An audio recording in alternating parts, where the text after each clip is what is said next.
Okay, welcome to the College Casual Show. We have a little 10-minute video here before our big episode about the week one recap. I just want to touch on a game that happened last night, Monday night. Boston College curb stomping Florida State. And curb stomping, in the schematics of the game, Boston College beats Florida State 28-13. Let me get a little recap going. So Boston College goes into Florida State. They are double-digit dogs. Bill O'Brien is the new head coach over there at Boston College. He just gets there.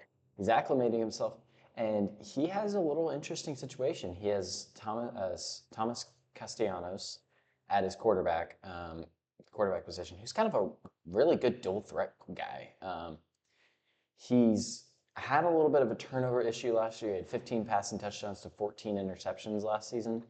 You kind of were thinking, okay, you look at those stats and you're like, well, what can Bill O'Brien do?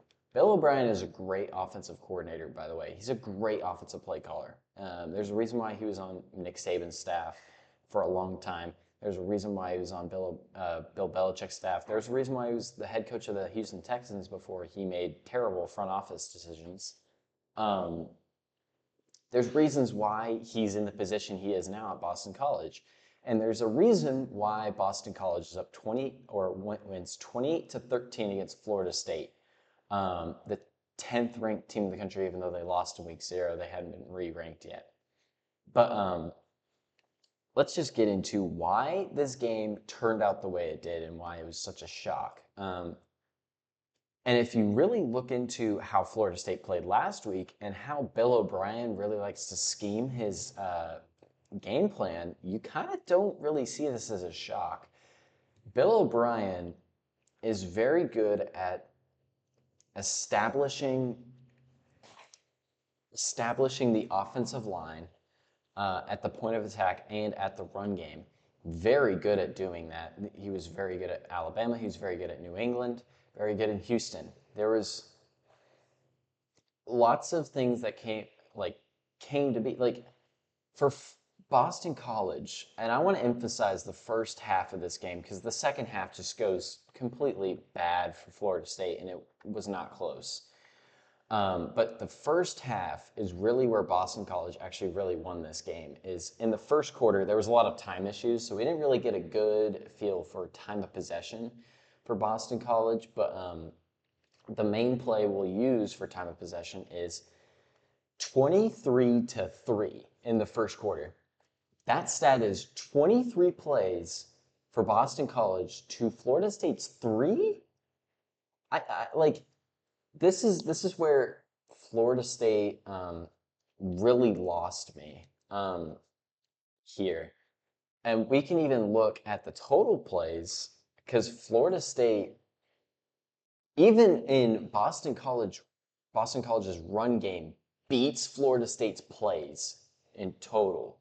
It's a little bit under. It's 2 plays under in terms of running game. And then for Boston College, if you combine the passing, they have 68 plays to Florida State's 58. Now that's a 10-play difference, and that's also in the second half where Florida State was trying to mount a comeback and they had some good chunk yardage there. But in the first half, I do want to emphasize, Boston College dominated time of possession. It really wasn't close. In total, there was a lot of issues of clock in the first quarter. They couldn't figure out the clock. There was a lot of technical issues. So time of possession is a little fringy, but this is what time of possession came out to be. 39 minutes to Florida State's 20 minutes and 51 seconds. That's almost a 2-to-1 difference in terms of time of possession. And this goes to the schematics of how the game was played. And Boston College really, if you watch, there were 4 plays in the first half where Boston College runs the same concept. They run a mesh concept where it means that the wide receivers are just meshing. They're running drag routes underneath, and then there's one that kind of goes a little downfield and stops. And then you have the halfback running either a swing route or a wheel route, going someplace where he's going upfield to take advantage of the leverage of the defensive linebackers and the defensive backs. Because if they're running man coverage, you're most likely having leverage because you're going to have a halfback against a linebacker and one-on-one coverage outside. And guess what? Florida State does not know how to align. They don't know leverage. Their discipline on the defensive side was horrible. The leveraging from the linebackers, they didn't know if they were running man or zone. Because if you watch those plays, the linebackers are looking at the quarterback, even though it looks like it's man coverage from the defensive backs. You're kind of confused at what the play call is from Florida State, because you're wondering, well, if that cornerback is following the wide receiver on the outside, why isn't the linebacker following his assignment at the running back? You don't know why, because the first time they run this concept, their halfback, I think it was either Robichaud or it was number 4. It was either Robichaud or Ward, where he gets on the outside. He gets that wheel route. They run the mesh concept. It's a 3rd and 6 about at the 50-yard line. This is like the first drive of the game for Boston College. And it really looks like they're dominating. And if they get this play, you're kind of thinking they're going to go for a touchdown because he's got outside. It's a sideline race down to the red zone area. And Castellanos makes the right read, throws it to I think it was Ward at the time, and they get it outside. He just drops it. He misses. The Ward misses the play, and Bill O'Brien, keeps it in the back of his mind that, okay, this is a matchup I like. They get it again in the second quarter. They run the play again, where they do the mesh concept, and then the halfback this time on the right side, and they get it for about a 30-yard gain down into Florida State territory. And then guess what? They run it again in the red zone. I think it was about 2nd or 3rd down. They run the same concept, and again, Florida State somehow doesn't learn from their mistakes from the first play where they get away with it, the second play where they finally get gashed with it, and then the third play they get a touchdown scored on them, and that's really where the game just kind of faltered, because you realize, holy crap, Boston College is out scheming Florida State. The same Florida State who went 13-0. Granted, Florida State has lost a lot of talent on the defensive side. I mean, a lot of players went to either the NFL or they transferred out. And so there's a lot of new faces. I said this last week is Florida State is going to have a tough time because they're still acclimating to the new roster they have. And that's not even getting to the offensive side of things, because that is we're about to get into that because holy crap. But let's talk about Boston College and how impressive this win was from the offensive standpoint. Bill O'Brien flat out knows how to coach. I'm going to say that right now. He is great at exploiting what the other team doesn't do well. And that's exactly what he did. He made a great game plan. And I think Boston College or Florida State having the week 0 game, really helped Bill O'Brien figure out what Florida State was going to do. And he totally locked it down. Because especially even on the defensive side as well. But on the offensive side, they ran 5 yards per carry. Let me let that sink in. So every time they ran the ball, you're really kind of thinking, they're probably going to get 4 or 5 yards. And if you run at that efficiency where you get 4 or 5 yards a clip running the football, well, defensively, what are they doing? And another stat I want to relay real quickly is Boston College ran the ball 52 times to Florida State's 16. They dominated Florida State in the front 7. And if you're dominating a talented front 7 for Florida State, because they are talented, again, they just they're not meshing. And it's just really frustrating to watch. But to keep going about Boston College, we thought Georgia Tech gotten a really impressive win against Florida State here, where they edged it out. They had to, grit and grind. They really had to dominate this game. Boston College took it and went to another level. I think both those teams, Georgia Tech and Boston College, kind of are dark horses, but I really like, after watching Boston College and Tommy Castellanos, he's more of a playmaker than Haynes King was for Georgia Tech. They had about similar stats, but Thomas Castellanos had more efficiency when he ran the football. He ran for 14 times and he had about 75 yards rushing and a rushing touchdown. Watch out for Boston College in the ACC. I'm saying this right now. Boston College might be a dark horse for the ACC because the way they played against Florida State, and this time it was on the road at Doak Campbell Stadium, where it was a crowd that was restless. They wanted this game. This game is the game that they were like, okay, we lost last week, but this week we'll turn it around here. No, Boston College comes here, goes to Tallahassee, and they absolutely curb stomp Florida State. I don't care if the score looks like it's, maybe Florida State had a chance there. No, they didn't. They did not have a chance at all. They didn't. After that first half, you're like, holy crap. And this is where I'm going to transition into the offensive side of Florida State. I talked about this last week. The conservative play calling is egregious. And then you realize why they had the conservative play calling, why they had dink and dunk plays that made DJU average -1 or -0.1 air yards per play.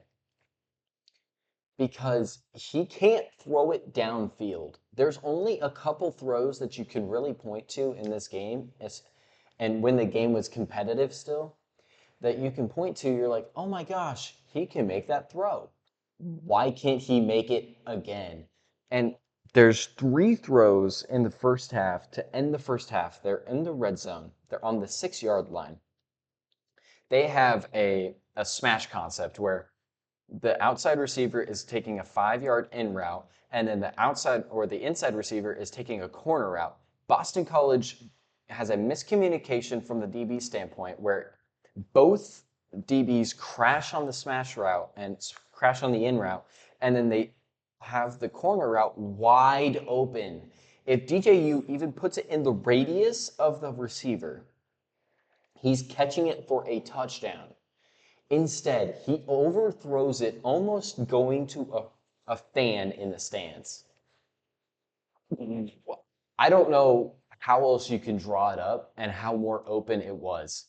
I don't know if I could put the play on screen, but it was so I'm going to say egregious a lot, but it is egregious how he missed that throw. A player who was the 3rd best player in his recruiting class. He goes to Clemson, doesn't work out. He goes to Oregon State. It actually kind of works out. They were a really good team in the Pac-12. You're starting to realize that when DJU doesn't have an effective run game, how else does he get anything? Because in terms of rushing attempts, 16. That's inexcusable. That you can't get a push from the offensive line, and it was 1.3 yards per carry. It was inexcusable from Florida State that they couldn't run the ball effectively. And there's a reason why DJU struggled, because he needs an effective run game. I'm going to say it right now. He's going to need that. They have to change this. This has to change, because if they go into next week, if they go and play Memphis, their non-conference game where they have to, and they're going to have a lot of non-conference games later, but this is their first non-conference game. They have Memphis at home. And if they lose this game, watch out, because Mike will be on the hot seat. They have a bye week this week, and then they play Memphis. Watch out, because if he loses this game and it's not close, they're going to start 0-3 when they were 13-0 last year, 13-1. Mike Norvell will be on the hottest of hot seats, and he'll have to beat Clemson at home. And honestly, at this point, Florida State has to win out, and there's no margin for error at this point. I think ESPN FPI has a 1% chance for Florida State to get to the playoff. I'm saying it right now, they're not making the playoff. Their schedule for the ACC is too difficult. They have to play Clemson, albeit at home. but then they have to play Duke on the road. Manny Diaz is a good coach over at Duke. SMU is a pretty solid team. They have to play them on the road. And then you play at Miami. We just saw Miami curb stomp Florida, and it wasn't close. Cam Ward was so good for Miami. And so if you're Florida State, you're really looking at your schedule. Then you have to go at Notre Dame. I keep forgetting that. You have to go at Notre Dame. Tell me, how in the world are they going to go undefeated?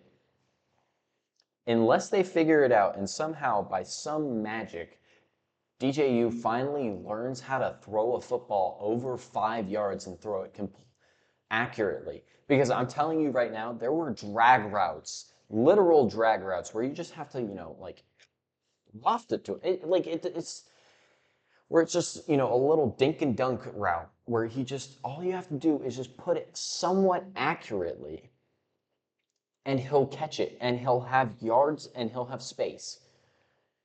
But for some odd reason, DJU can't throw it past the line of scrimmage. I don't know. For Florida State, it's a both side problem. It's an offense and defensive side problem where they can't figure it out on defense, and offensively, they're just pedestrian and they are pathetic. I mean, pathetic is the right word for Florida State right now.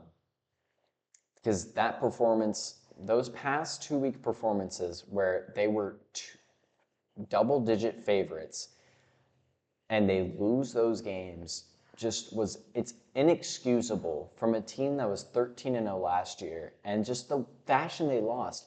The defense keeps getting gashed by the run game. And honestly, we should have expected this because Georgia Tech and Boston College played the exact same way. They played run first. We're going to gash it down your throat. And we're going to out-physical you. They got out-physicaled in both games. And I think it's showing the blueprint to beat Florida State. And teams that are going to have a solid run game are going to look at that, and they're going to look at that on tape and kind of realize, oh, we can beat Florida State. This is not like out of the question. Memphis has to be one of the more confident teams going into week